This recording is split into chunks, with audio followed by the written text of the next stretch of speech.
Jeremiah Park. He's a retired teacher at the Jeremiah Burke High School in Grove Hall. He's also a local real estate broker. He's passionate about the Playhouse. He's passionate about the Playhouse and keeping Miss Elma Lewis' legacy alive. So he volunteers as the primary coordinator of the summer concert series, which I believe is going to start next week. And he's also if I'm not mistaken, you are the president of the Franklin Park Coalition, correct, Ricky? Yes. Okay.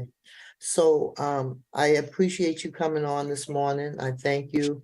I know you're doing a lot of work around the coalition, as well as so I don't know if a lot of people know about the Franklin Park Coalition and what it does and how people can join and be a part, and some of the things that's going on, like around the White Stadium, about the $28 million that was supposed to be going to the park. And also about we want to talk about the summer series. And there was one other thing I said I wanted to talk to you about, but I can't think about it right this second. Shattuck, probably. Yeah, yes, definitely. So you have so much information. So let's get going. What do you want to talk about first? Well, I guess you started with the coalition.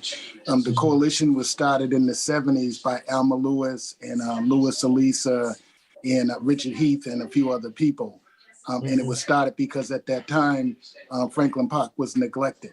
People were dropping off stolen cars there, dropping off bodies there, and no one was really paying attention to it. Since then, the situation has changed a lot because now the park is in demand, that people are interested, that never were interested in it before.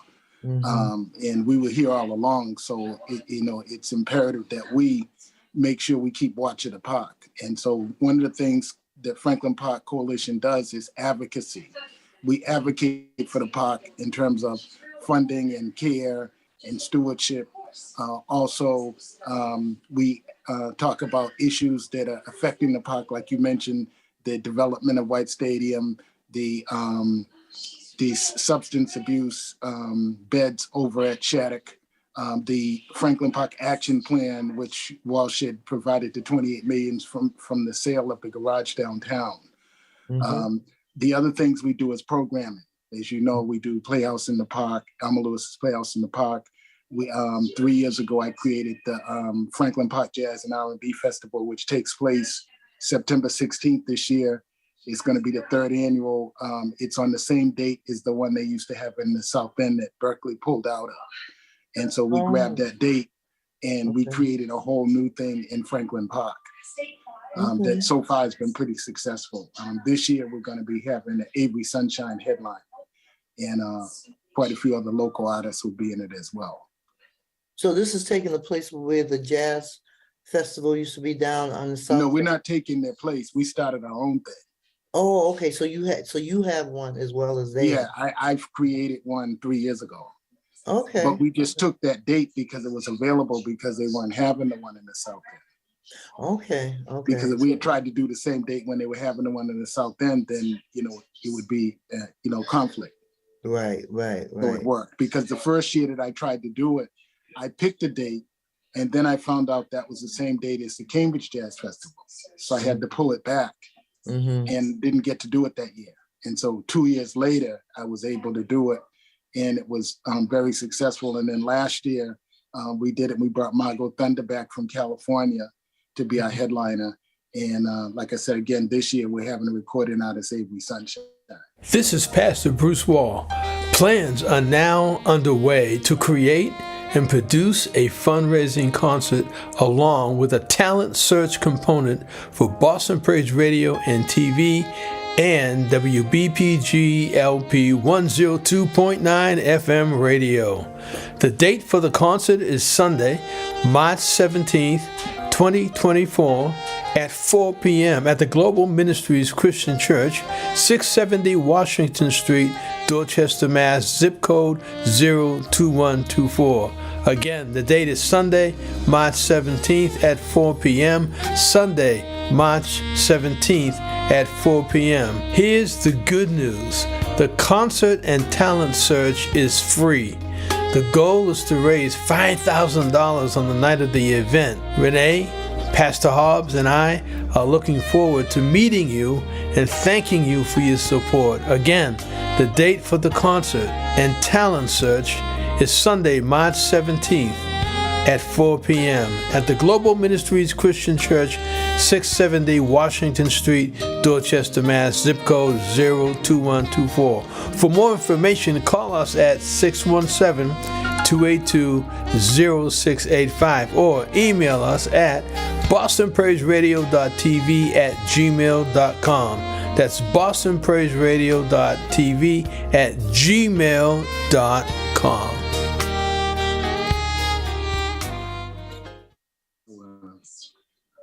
It's coming along. So tell us a little bit about Playhouse in the Park. I remember years ago I used to go to Playhouse in the Park. That was like I think in the 70s.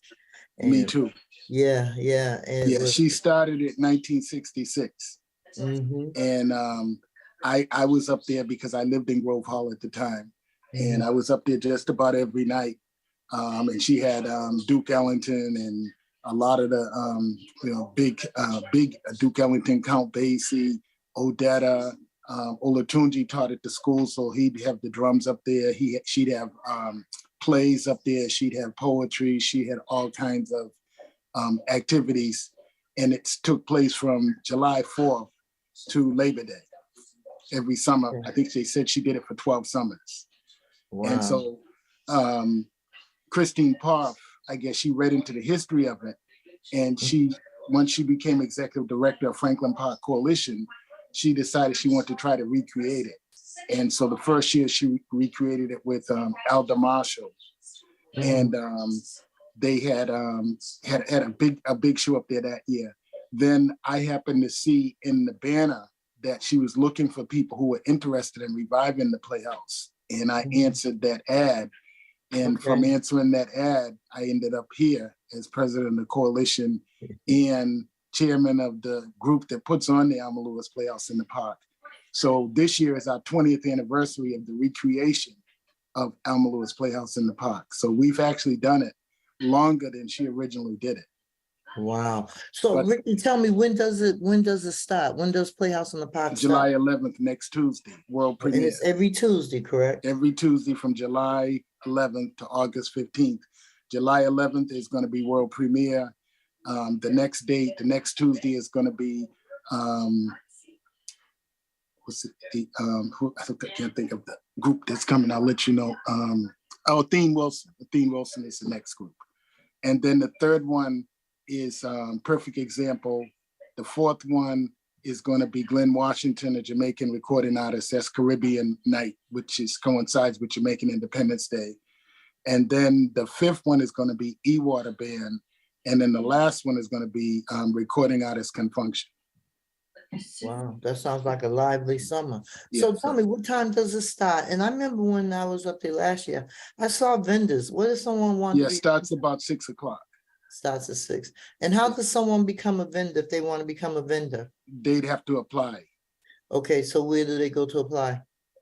You could probably go to the website, or you could contact me, and I could put you in touch with Yvonne Jones, who's in charge of the vendors.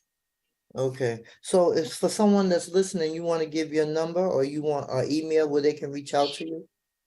Yeah, they can reach me at Ricky Thompson 23 and at Comcast.net, and Ricky is spelled RICKIE THOMPSON 23 at Comcast.net. Okay.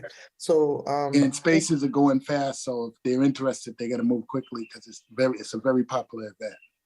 Right. Okay. And so let me ask you a question. So if they become a vendor for the first one, how does it work? Are they automatically a vendor for the next one, or do they have to apply? What we're trying to do is we charge $60 per event and $300 for all 6 for the summer. So you get like one event free if you reserve the whole summer. So we're encouraging people to reserve the whole summer. So once the whole summer's booked, it's booked. Right, And okay, so people who are going to reserve the whole summer probably have a leg up on the people that only reserve one or two. right, that's true, because this space is guaranteed. Yeah. Yeah, that's good, that's good. Okay, so, let's talk a little bit about the stadium.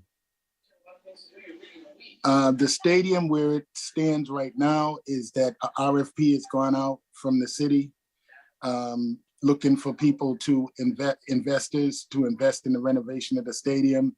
You naturally, I'm sure you know, and maybe your listeners don't know, that the White Stadium was donated by the White Foundation to the Boston Public Schools. So Boston Public Schools is in control of White Stadium. And that's where I ran for English High School as a track runner back in the 70s. We had track meets up there, football games up there, all of that. We used that stadium. And on top of that, we even used it for Uptown in the Park. Alma Lewis used it to raise funds for her Playhouse in the Park. And I don't know if you remember when she had Sly and the Family Stone and Earth, Wind and Fire, Richard Pryor, all of them were there at Uptown in the Park. It happened twice in the late 70s. I remember, and when I was in school, I used to run track around that stadium. So yeah. So what's going on now is that they put out an RFP because the city of Boston now wants to renovate the stadium after we watched it sit there for 50 years and crumble. Now they want to develop it and they want to make it into a world-class, facility for our students, which is great. But I think it was really the catalyst for it is the women's soccer team who wanted to, development team that wanted to come to White Stadium and use it as their home-based stadium. So the plan in the RFP is that the west side, which is if you're facing the stadium, that will be the right side. That side is the side I think that would be used by and redeveloped by the soccer team or whoever they're not saying the soccer team, they're just saying whoever gets the bid. The opposite side, the east side that had a fire that was damaged, that one's over by toward the tennis courts.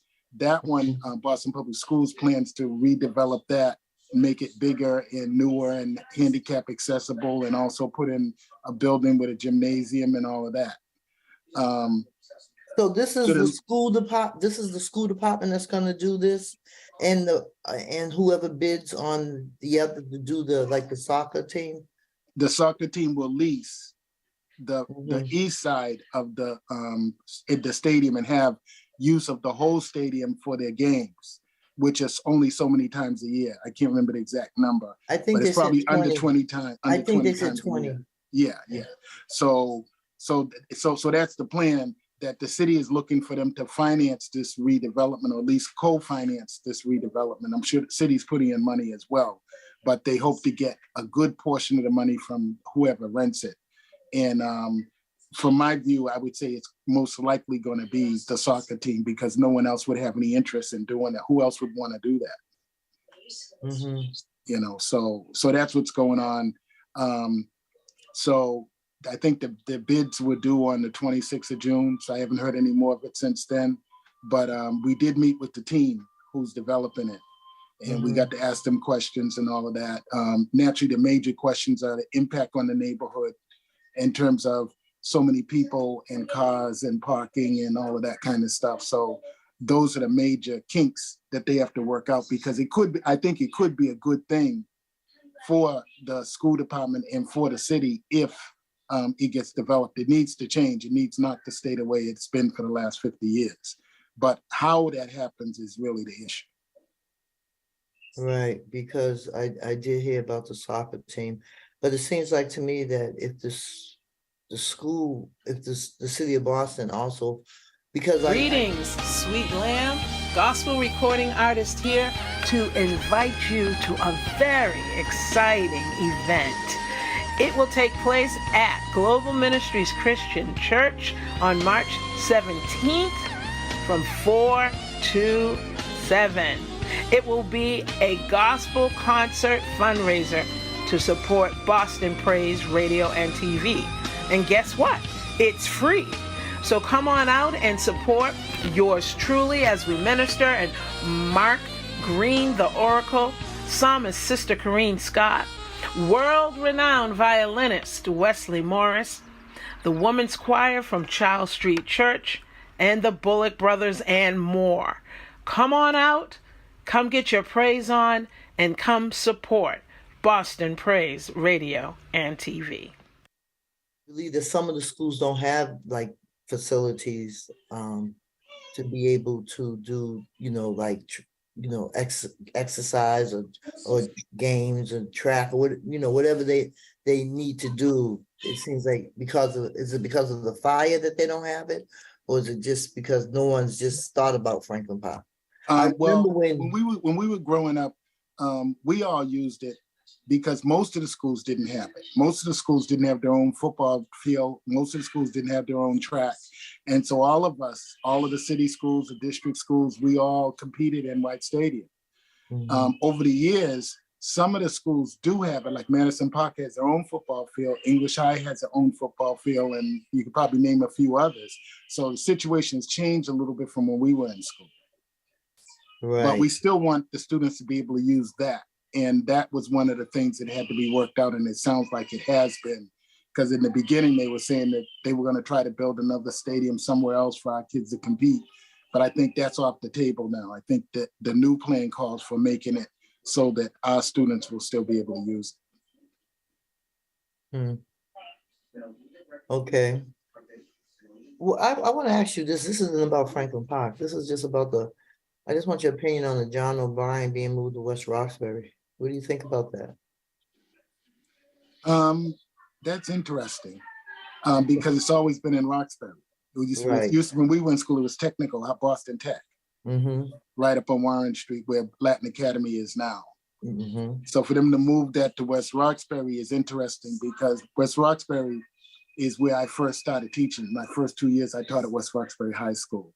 And at that time, the kids were bused mostly from Franklin Field Project. And the people in West Roxbury didn't want them out there. Right. And I don't think that's probably changed too much. Yeah. It changed a little bit, but Yeah, because one weekend I came back to school and I was driving down VFW Parkway and that overpass that goes over, this was 1978 or 79. Big block letters, niggas go home. Wow. So, I don't know if I want to be out there.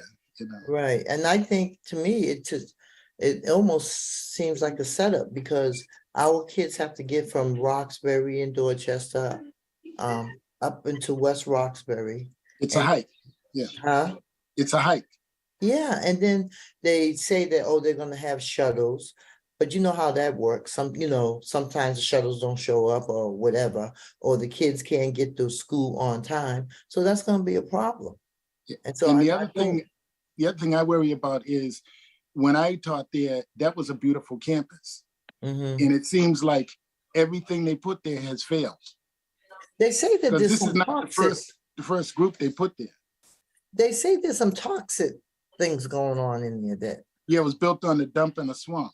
Yeah, so but what are they gonna do now? They're gonna make it, they have to do something with that, like get them toxics out of there. Yeah, I don't know for a fact that there are toxins there, but I do know that it was built on a dump. It used to be a city dump in a swamp.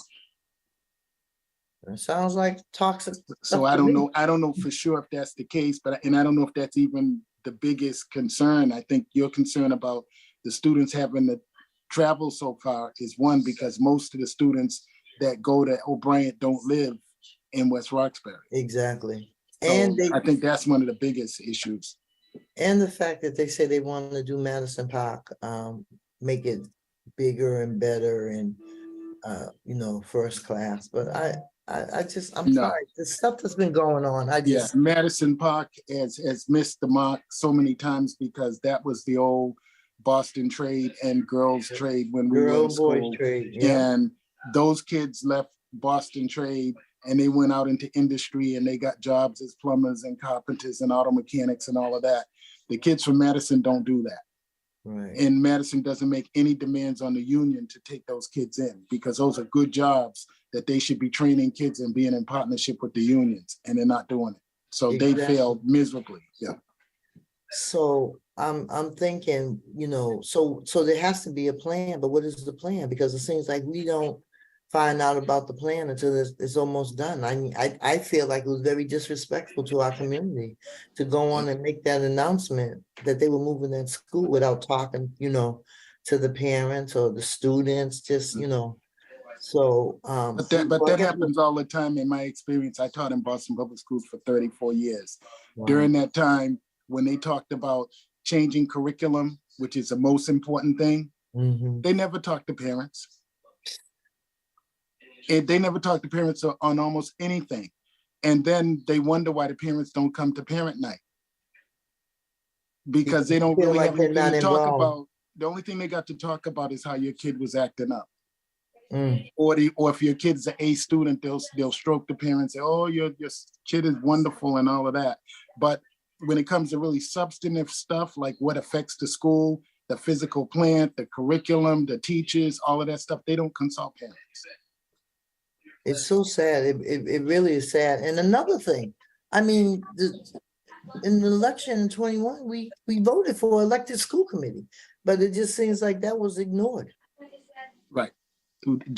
I'm not sure if the referendum probably didn't pass, because that's how we got the non-elected school committee, or appointed school committee now, is because Menino called a referendum and got control of the school system. Because we used to have an elected board where John O'Brien was the first Black in almost 100 years to be on there. So I spoke at the O'Brien school, and the first class question I asked the students was, who was John O'Brien? They had no clue. So I had to educate them on who John O'Brien was, and that he was the first Black on the Boston School Committee in almost 100 years. And the reason why it was because of the end of Reconstruction and all of that. Yeah, it's really sad that it just seems like we as community, we hear about things on the back end. We should be in these meetings, in these hearings, trying to making our voice heard. And I know that there's so much stuff going on in this city. Then I know that parents, they work. And it's hard, but they Zoom all this other stuff. Why couldn't they do a Zoom meeting about that? Right. And it also is a political power that we don't have in the city, because we just had, we were trying to get $1 million approved for maintenance in Franklin Park through the council. And we got it approved in the council along with a lot of other stuff that was in the plan. And it was sent to the mayor, and the mayor vetoed it. And to overturn the veto, it takes 8 votes. We had 7 votes. So we need to, in these elections, is 2, I think it's 1 at-large seat that we have a lot of people of color running for, and Baker seat, a lot of people are running for it. If we get 1 or both of those seats, we probably would have 8 votes, and we could change some things in the city. Right, because because you can override the mayor if you have the 8 votes. That's what needs to happen, because a lot of stuff needs to be overridden. But I found out last night that Mike Flaherty's not running again. Wow. That's the at-large seat that's open that people are running. So with him not running and Baker not running, we do have a good opportunity. We got a shot, yeah. Yeah, But I don't know. It just it's just, I wonder who else is gonna drop out. Yeah, I don't know. But like I said, if we get 1 or both of those seats, we should be able to approve some things. I know some things that are beneficial to our community. Right. I know there was the last vote that I saw, and I saw that Brian Worrell voted. It was 7-5. I can't remember what the vote was, but I remember. Yeah, he voted against it the first time, and I texted him, and James Williams, I know, called him. A bunch of us called him, and he changed his vote back. He need to. I don't even understand his logic, his thinking around this, Yeah, but I mean, like I said, we called him and he changed his vote, because Brian is on most things. He's for the community. He's out there. Him and his brother Chris, they're out there. They're doing stuff for the community. So I don't know what his rationale was, but when we called him, he responded and he changed it. Well, that's good. That's good. So there was okay. So we didn't talk about the Shattuck. right? Them houses that they put over there, and I hear that they're trying to put some more little houses over there. No, the little houses are there. They're trying to take the big building and The hospital. and rebuild that and put in housing for supportive housing for substance abusers, and also treatment for substance abuse patients. And then Pine Street has a program there as well already. And with the number of people they have at this point, they're finding lots of needles all over the park, not all over the park, but in that particular section where we have Juneteenth. Behind in those woods behind that section, that section's called Ellicott Dale, where we have Juneteenth at. Okay. In those woods behind that, we walked the park with Liz Miranda, and they showed us the encampments that people camped out in the woods. And there's all kinds of drug paraphernalia all around the camps, and the rangers are constantly running them out from camping in the park. There's been ODs up there. People have overdosed up there. And this is just with the number they have now. So if you raise this number to 400, imagine what's going to happen. Not to mention that to try to help someone that has a substance abuse problem by concentrating them in an area where everybody else has the same problem, we don't see that as a good solution. Right. This just seems like instead of the city getting better, it seems to me it's getting worse from what I can see. It depends on where you are. You know, like I used to tell my students, it depends on if you're eating an elephant, it depends on what part you're eating. So if you're in South Bay and you move all the drugs, active drug users out to Franklin Park, you know, out of sight, the South End becomes better. Out of sight, out of mind. Yeah, the South End becomes better because the South End is an affluent community that doesn't want them down there. And so they'll put more pressure to move them up into our community, you know, where it's going to cause problems for us, but their problem will be solved because South Bay is a booming area. That's the only eyesore in the whole area. Mass and cash. Yeah. Think about everything else that's going on there. That mall has developed so much in the last few years. All of the people, residents in the South End, the hotel is there. The hotel, one of the owners was telling me that at one point people didn't want to stay there because there was so many drug users hanging out in front and shooting up in the garage and all of that. People scared to go to their cars because people in there shooting up. Unbelievable. I don't know. I just seems like that something could be done more than what they're doing. I mean, even in Nubian Square now, you know, you got people down there on Ziegler Street. It just seems like it's almost like an epidemic. It is. And the thing about it is, it's a statewide problem, but they're making a Roxbury solution. Right. They need to spread that out over the whole state.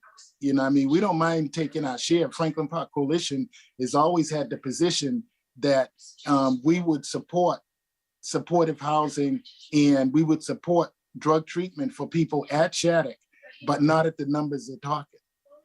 Yeah, it's just like those numbers. They need to put people in different locations throughout the city and throughout the state.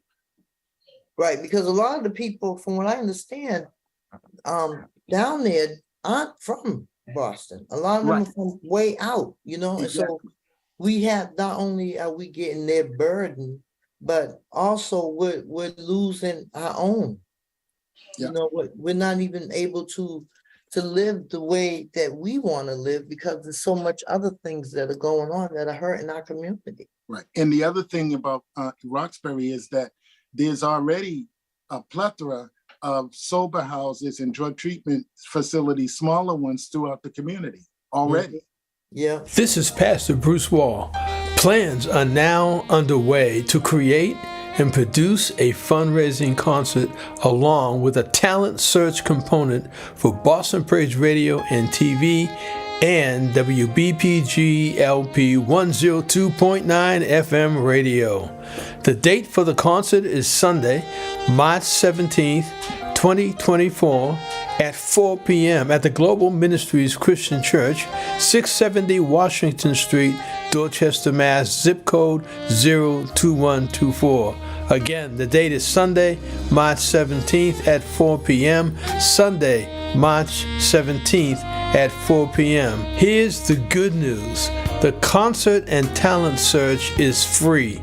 The goal is to raise $5,000 on the night of the event. Renee, Pastor Hobbs, and I are looking forward to meeting you and thanking you for your support. Again, the date for the concert and talent search is Sunday, March 17th at 4 p.m. at the Global Ministries Christian Church, 670 Washington Street, Dorchester, Mass. Zip code 02124. For more information, call us at 617-282-0685 or email us at bostonpraiseradio.tv@gmail.com. That's bostonpraiseradio.tv@gmail.com.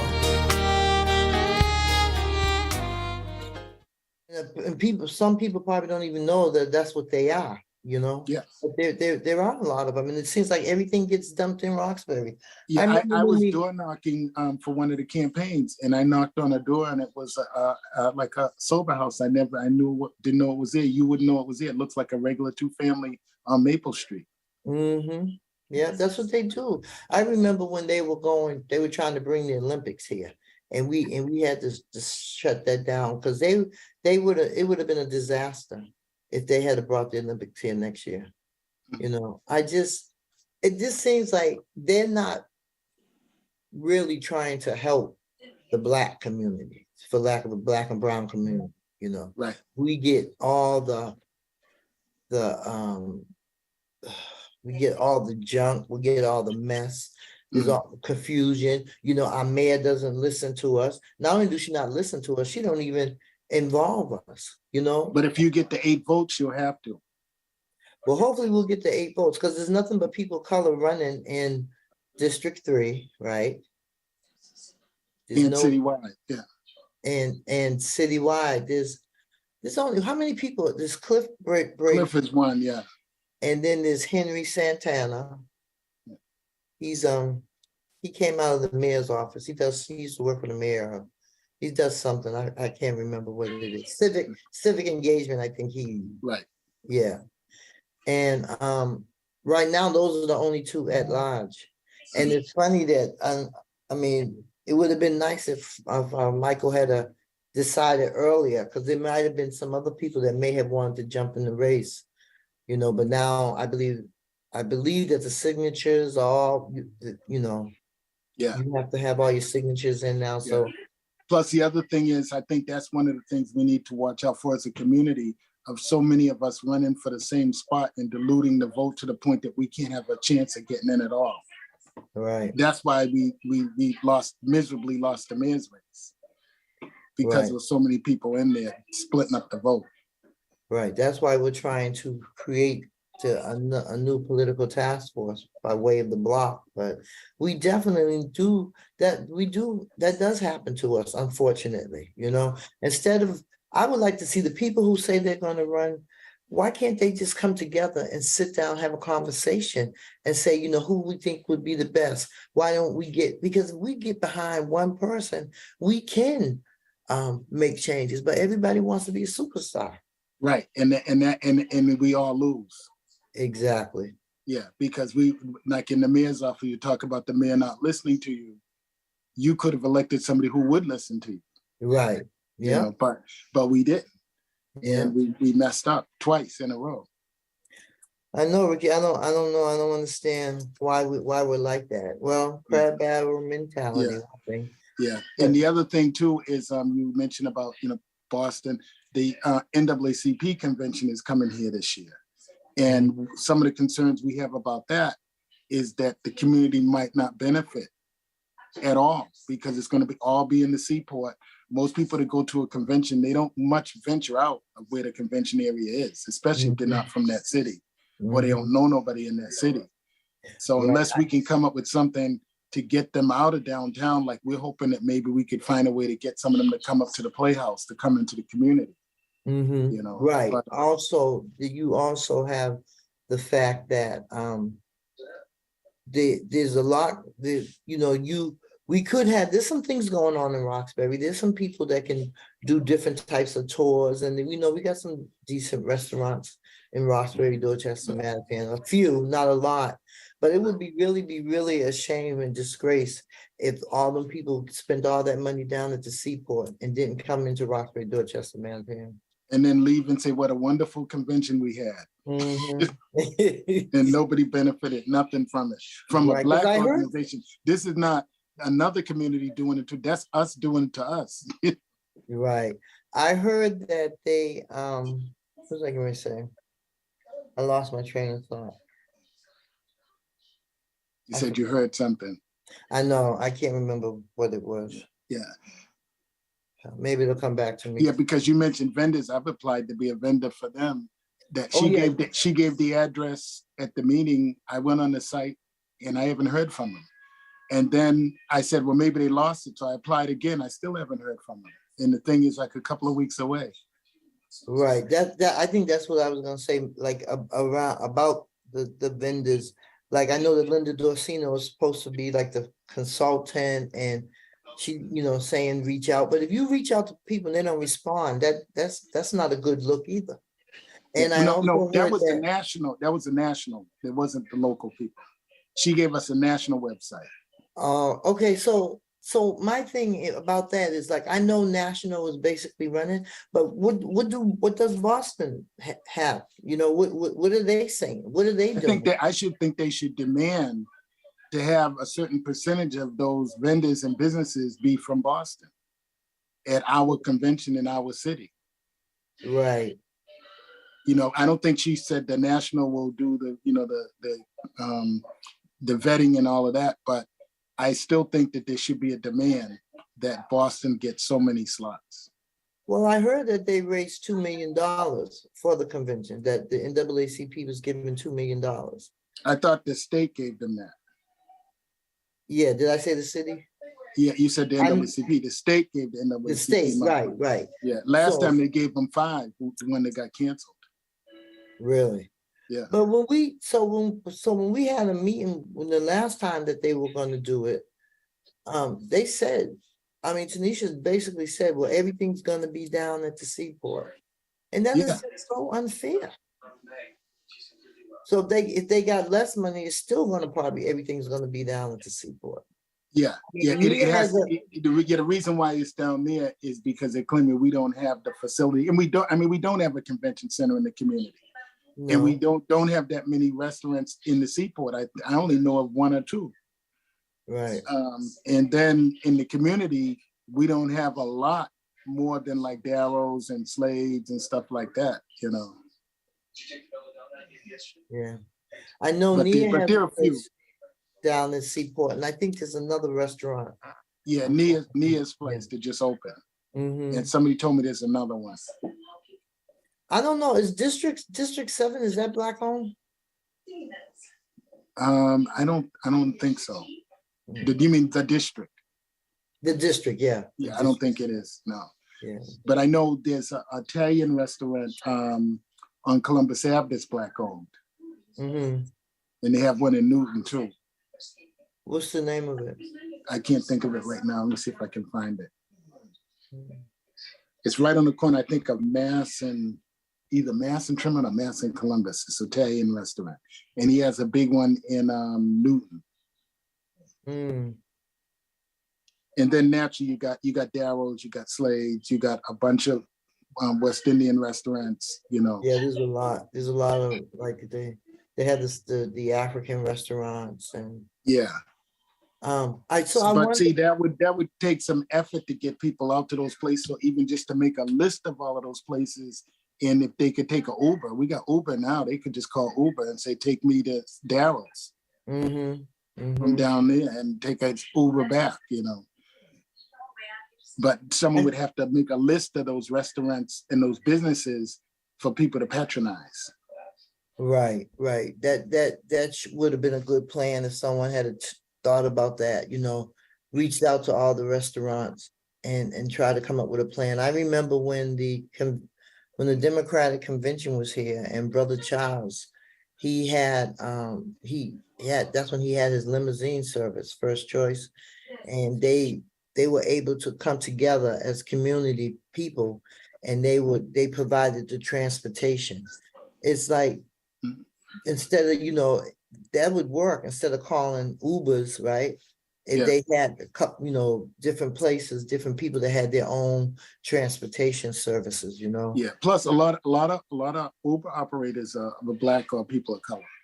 Mm-hmm. Lots of the Yeah, operators. I've never seen a white Uber driver. Yeah. And one of the things we did during that convention is we had to cook out on Moreland Street, and we invited all of the politicians, and we had to bring the little trolleys, took the sightseeing trolley up from the convention to Roxbury, and that was the reason why we did it. Mm-hmm.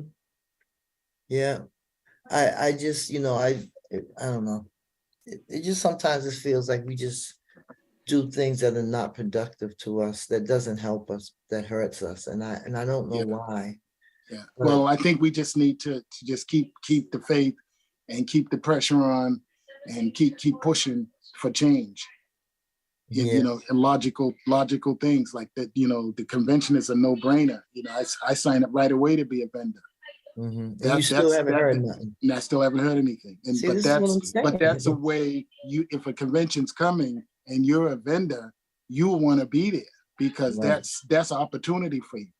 Right, exactly. And I would think, even if you own a business throughout the city, like a restaurant, there should be like a little booklet or something that has descriptions of all of the restaurants and where they're located, and so people can make an effort to go out and have the leadership push for those people to go out to those places, and don't just stay in the seaport and spend all your money down there. Also, I know they have a lot of trucks now, food trucks, and so I don't know if they move around the city, but yeah, if they would be allowed to be in the Seaport Convention area is the question. Yeah. But they could open up right behind the convention center. They have that little lawn that they're going to have this thing on. Oh, laundry. Yeah, right back there they could have the food trucks right by the parking lot. That's an idea. I didn't think of that. Yeah, because that's another thing, is the Boston Convention Center makes them use the vendors that they already have in there for food. Right. And when I go to Essence in Louisiana, those people are in there from the community inside the convention center, giving soul food and gumbo and all of that, fried fish, everything. Yeah. But we don't have it like that here. And I think we have enough people that could do that. No, but the convention center won't let you in. They have the contract sold up.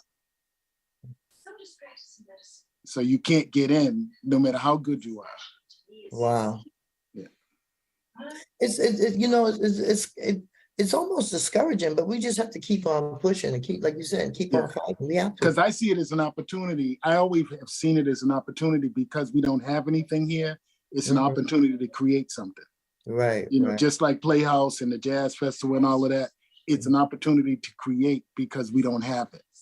Right. And people come out and they really support it because they don't have it. They don't have that opportunity. Right. Yeah. So I know there was something. I think there was something that did we miss anything? You want to talk about the Franklin Park Action Plan and the 28 million? The action plan for what? And the 28 million. Oh yeah. Okay, yeah. The 28 million was Walsh wanted to sell a garage downtown, and he sold it, and he said he'd give 28 million to Boston Common or Public Gardens. He'd give 28 million to Franklin Park, and I think 28 million to Orient Heights Housing Project. So we met with him about it. We supported him on it, and it got passed and it went through. And then we find out that the people who opposed it, the Public Gardens group, they opposed selling the garage, and they opposed the people building the tower there because they said it would put a shadow on the Public Gardens. And they brought in a shadow expert to the hearing and all of that. I don't know if you were there. And so they opposed it. We supported it. In the end, they got $5 million as an endowment, and they gave their support. So we went to the city and we said, well, Franklin Park should get $5 million for programming and maintenance. Because if you make all of these millions of dollars worth of improvements, you need to have some kind of endowment to pay for the repairs and the maintenance. Yeah. So after a lot of fighting, we were able to get the 5 million endowment established. And they spent 800,000 to do the action plan. So from what I understand, I think it's like 22 million or 21 million left to do whatever we're going to do as far as action plan. The action plan, I don't know if you were on any of those meetings, we had lots of action plan meetings on Zoom. And when it first started, it was before COVID, we had a couple of live ones at the clubhouse. I didn't go to a lot. I remember going to like a couple at the clubhouse, but yeah, and then they after had a bunch COVID, I of don't Zoom, think I was part of. and they finished it, and they had a whole thing of what they were going to do at the park, restoring the Alma Lewis ruins, which was the thing that I advocated for, to restore that back to a concert venue or a programming venue, and to have some recognition of Alma Lewis on it, some statue or plaque or something that recognizes the work that she did. The bear cages, which is smack dab in our community, that's been rotten for the last 50 years. We want that restored. The other thing they were going to do, the edges, they were going to fix up the edges on American Legion and Blue Hill and so forth. They wanted to close down parts of Circuit Drive, but the community was much against that. They were going to do it like in, I don't know if you know, over in, I think it's Sterro Drive over in Cambridge on Sundays. Sometimes they close it down and people can bike and roller skate and do all kinds of things in the middle of the road. But they wanted to do this permanently. So, you know, I wouldn't mind if they closed it down on a Sunday, but not permanent. You know, we got gates up there because of the people blasted music. We put gates up so they couldn't go in the park after a certain hour and have parties. So we have the gates up there. We could just close them whenever we want to have, you know, a day, festival day or whatever, but not permanently because there's too much traffic that goes through the park. So that was one of the other things that was on the list. I'm trying to think of the other big things that were on the list. I think they were going to do something across from the park, that little circle there where the buses come and all of that. They're going to kind of redevelop that, and also up on the hill, that parking lot that's up there. Right. So the plan, it looked to me like it could be easy 200 million. And we only got 28 million to work with. So when we asked that question, they said that they would get money from other sources, which is fine. So far, nothing has happened. The other thing is the tennis courts. The tennis courts over by the Shattuck, they have big, almost foot deep trenches in the middle of the tennis court. It was cracked apart. And their proposal calls for building 4 new tennis courts down there. So that hasn't happened either. Janine Lang is pushing for that, the Franklin Park Tennis Association. So we're looking to try to get some of those things done. The tennis courts, that's a priority for us. The Alma Lewis ruins being done, that's a priority for us. And the bear cages, for us, those are priorities. You know, we support a lot of the other things they're doing except closing off the roadway. But those 3 are priorities for us because our people use the tennis courts. Our people would use the Playhouse venue, and our people would use the bear cages as a social venue, along with everyone else would use it if it was developed properly. You know, and it's a historical site in the first place, and they're letting the granite fall all off and all of that, and it's a historic site. It's a landmark site that should be developed. So shouldn't that qualify for that CPA money? It would, definitely would. And that's what we're thinking with Playhouse. The Alma Lewis Playhouse area would qualify for CPA. And the other thing that I want is for a community to be involved in the actual development, not just to have them say, this is what we're going to do and you come and vote on it. You know, we want to be in on it from beginning to end. Right. And that's where we're going with that. I think it was 500,000 into the budget to do a study on that.